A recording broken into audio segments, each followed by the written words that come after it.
ସବୁ video editing করি করি এ ভিতরকনিকা ভিডিওটাକୁ ମୁଁ ଭୁଲି ଯାଇଥିଲି। ଭିତରକନିକା ପାର୍ଟ 2 ବ୍ଲଗ୍ରେ ଦେଖିଥିବେ ଆମେ ଖାଇସାରିଲା ପରେ ଗୋଟେ ଜାଗାକୁ ବାହାରିଥିଲୁ ଆଉ ମୁଁ ଏ ଭିଡ଼ିଓଟା ପୁରା ହିଁ ଭୁଲି ଯାଇଥିଲି ଏଡିଟିଂ କରିବାକୁ। ତ ଆଜି ହିଁ ମନେ ପଡ଼ିଛି ଆମ କୋଉଠି ଯାଉଛି ଚାଲନ୍ତୁ ଦେଖିବା। ଭିତରକନିକାରୁ ଦୌଡ଼ି ଦୌଡ଼ି ଆସୁଛୁ କୋଉଠି ମାଙ୍କ ମନ୍ଦିର ଦେଖିବା ପାଇଁ।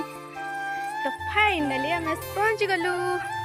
तो ये जगहटा हूँ मो पीयूसी गाँ। तो मुझे आगुरी थे आसती आए माँ को मंदिर विषय जानी तो से भी मो सांग नहीं आसती बुलायापाई। तो आमर आसवा लेट होता बोलिकी ये माँ को पहर पड़ जाता। आ जो मैंने भी भितरकनिका जाऊँच बुलायापाई तो थरटे जय माँ दुर्गा मंदिर जातु और बुलिक आसतु बहुत ही भल लगे। आमर मंदिर बुलाबुली सरला आम पुणी थे रिटर्न करूँ भितरकनिका को।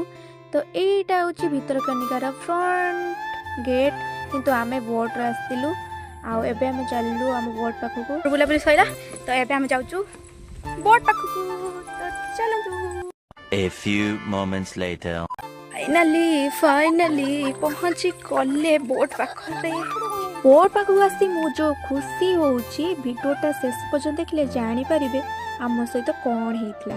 आउ आकाशटा एते सुंदर हेइतला जे मु चाहू चाहू कला बादलटा घोटी आसिला। एठी हमर मैडम जनक ए सौंदर्य को उपभोग करछंती। तापर जो वर्षा एमाने तो भीतर बसी खुशी होतले मु डरी पूरा छानी किना मते नई बहुत डर लागे। आ वर्षा छल्ला परे आमे समस्त घर पळे आस्तिलु। तो देखाबो नेक्स्ट ब्लॉग रे टाटा।